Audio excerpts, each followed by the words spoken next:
আমাদের শাইখে চরমনাই হযরত মাওলানা ফয়জুল করিম সাহেব এসেছেন। আমরা তাকে স্বাগত জানাই, বলি নারায়ে তাকবীর। আমার সাথে স্লোগান ধরেন, বলেন নারায়ে তাকবীর। যার যত শক্তি আছে, যার যত শক্তি আছে পুরো শক্তিটা গলায় নিয়ে এসে চিৎকার করে তাকবীর দেই, নারায়ে তাকবীর, নারায়ে তাকবীর। আমার সর্বশেষ কথা, দীর্ঘ বক্তৃতা করার কোনো সুযোগ নেই।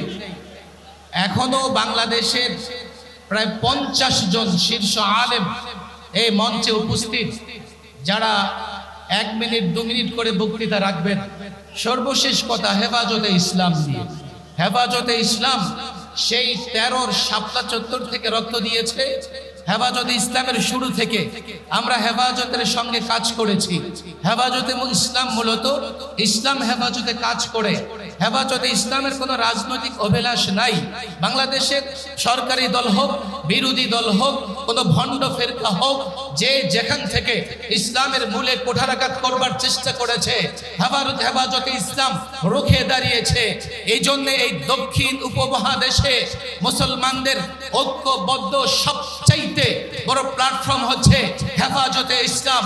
আমি রাজনীতি করি, যাই করি, হেফাজতে ইসলামে আমি যখন বক্তৃতা করি, মঞ্চে দাঁড়িয়ে যাই, আমি এই দেশের 16 কোটি মুসলিম জনতার প্রতিনিধিত্ব করি। আজকের এই মঞ্চ থেকে দীর্ঘদিন পরে যেহেতু হেফাজতে ইসলামের তত্ত্বাবধানে লাখো তাওহীদি জনতার জমায়েতে এই বিশাল মহাসমাবেশ অনুষ্ঠিত হতে যাচ্ছে, নোয়াখালী, ফেনী, লক্ষ্মীপুর, কুমিল্লার ওলামায়ে কেরাম, ছাত্র জনতা, তাওহীদি জনতা, মুসল্লিবৃন্দ, সবার কাছে আমার একটাই আহ্বান, হেফাজতে ইসলাম শেষ হয়ে যায় নাই। যতদিন মাদ্রাসা কওমিয়ার ছাত্র শিক্ষক একজন জীবিত থাকবে, হেফাজতে ইসলাম থাকবে। অতীতে যেভাবে হেফাজতে ইসলাম মানুষের ঈমান হেফাজত করবার জন্য, ইসলাম হেফাজত করবার জন্য, এই ভূখণ্ড মুক্ত রাখবার জন্য আন্দোলন করেছে, ভবিষ্যতেও যদি আন্দোলনের ডাক দেয় হেফাজতের নেতৃত্বে, শাহ মুহিবুল্লাহ বাবু নগরীর নেতৃত্বে কারা কারা রাজপথে নেমে আসতে প্রস্তুত আছে আমি দেখতে চাই। হেফাজতে ইসলাম বাংলাদেশের যুগ্ম মহাসচিব হযরত মাওলানা মুফতি সাখাওয়াত হোসেন রাজি, হযরত মাওলানা মুফতি সাখাওয়াত হোসেন রাজি।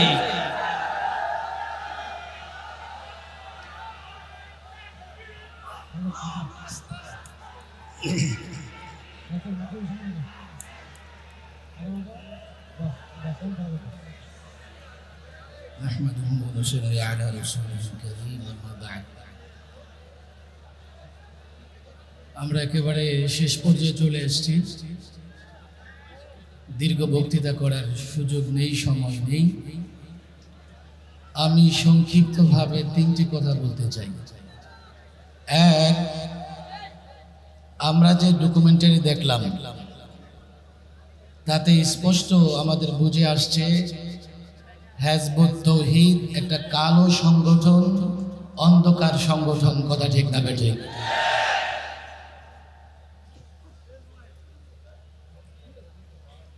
এই মঞ্চ থেকে দাবি করা হয়েছে, আমরাও চাই এই সংগঠন নিষিদ্ধ হোক। কথা ঠিক না বেঠিক? সরকার নিষিদ্ধ করুক আর না করুক, সরকার সরকারের কাজ করবে। কিন্তু এই ভূখণ্ড যেহেতু আমাদের, আমরা এই ভূখণ্ড পেয়েছি লড়াই করে, সংগ্রাম করে। সুতরাং আমাদের একটা সিদ্ধান্ত আছে, আছে না নাই? আপনাদের দাবি, মঞ্চ থেকে দাবি, হিজবুত তাওহীদ নিষিদ্ধ হোক। আমি মনে করি জনতার আদালতে আজকে সিদ্ধান্ত হয়ে যাক, আজ থেকে হিজবুত তাওহীদ নিষিদ্ধ। এক বক্তা বলেছেন নোয়াখালীতে তাদের কার্যক্রম নিষিদ্ধ থাকবে।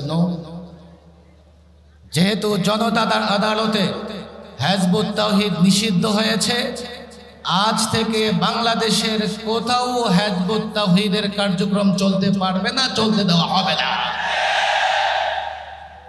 এই ভূখণ্ড আমাদের। হতে পারে 16 দিন আন্দোলন করে কেউ কেউ এই ভূখণ্ডের মালিকানা দাবি করে, কিন্তু এই ভূখণ্ডকে ফেসিবাদ মুক্ত করবার জন্য আমরা 16 দিন নয় 16 বছর আন্দোলন করেছি, জেল খেটেছি, রক্ত দিয়েছি। দুই, আমরা যখন বাতিল বিরোধী আন্দোলন করছি একটা বিষয় আমাদের মনে রাখতে হবে, বাতিল কিন্তু বসে নাই। এই যে আজকে নানা জায়গায় কওমি মাদ্রাসা নিয়ে নানা ধরনের প্রপাগান্ডা প্রচারণা চলছে, এর পেছনে আমরা যাদের বিরুদ্ধে আন্দোলন করছি, আমরা যাদের বিরুদ্ধে সংগ্রাম করছি, তাদের হাত আছে।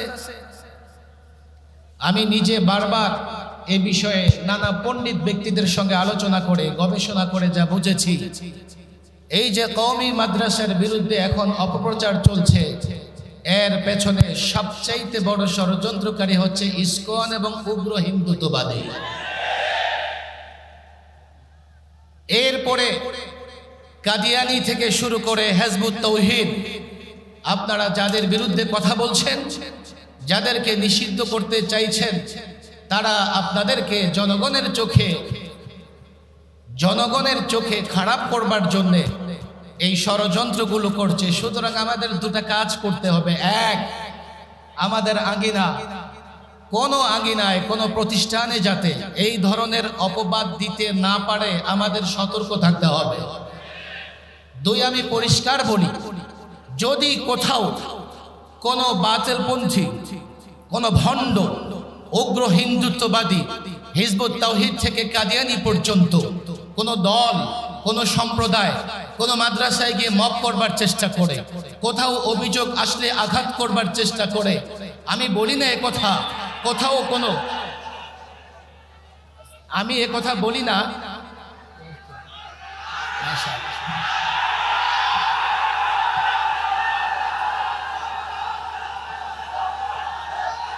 আমাদের শাইখে চরমনাই হযরত মাওলানা ফয়জুল করিম সাহেব এসেছেন, আমরা তাকে স্বাগত জানাই, বলি নারায়ে তাকবীর। আমার সাথে স্লোগান ধরেন, বলেন নারায়ে তাকবীর। যার যত শক্তি আছে পুরো শক্তিটা গলায় নিয়ে এসে চিৎকার করে তাকবীর দেই, নারায়ে তাকবীর, নারায়ে তাকবীর। আমার সর্বশেষ কথা, দীর্ঘ বক্তৃতা করার কোনো সুযোগ নেই। এখনো বাংলাদেশের প্রায় 50 জন শীর্ষ আলেম এই মঞ্চে উপস্থিত, যারা 1 মিনিট 2 মিনিট করে বক্তৃতা রাখবেন। সর্বশেষ কথা হেফাজতে ইসলাম নিয়ে। হেফাজতে ইসলাম সেই 13 শাপলা চত্বর থেকে রক্ত দিয়েছে। হেফাজতে ইসলামের শুরু থেকে আমরা হেফাজতের সঙ্গে কাজ করেছি। হেফাজতে ইসলাম মূলত ইসলাম হেফাজতে কাজ করে। হেফাজতে ইসলামের কোনো রাজনৈতিক অভিলাষ নাই। বাংলাদেশের সরকারি দল হোক, বিরোধী দল হোক, কোনো ভণ্ড ফেরকা হোক, যে যেখান থেকে ইসলামের মূলে কুঠারাঘাত করবার চেষ্টা করেছে, হেফাজতে ইসলাম রুখে দাঁড়িয়েছে।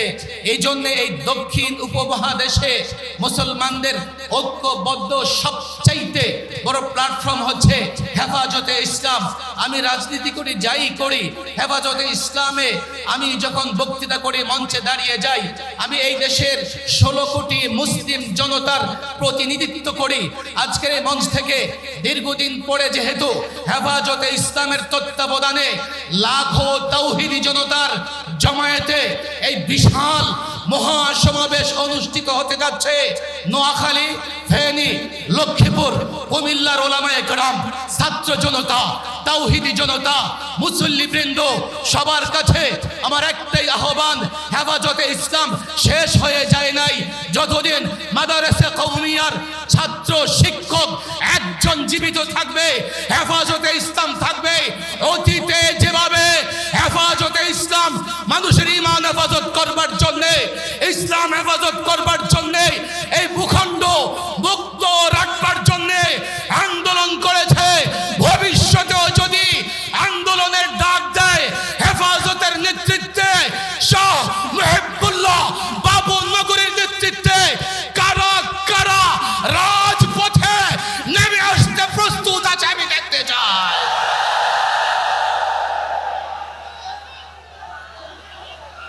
আল্লাহ তাবারক ওয়া তাআলা আমাদের এই গণজাগরণ, আমাদের এই শক্তিকে দ্বীনের জন্য কবুল আর মঞ্জুর করে নিন। ওয়া মা তৌফিক ইল্লা বিল্লাহ।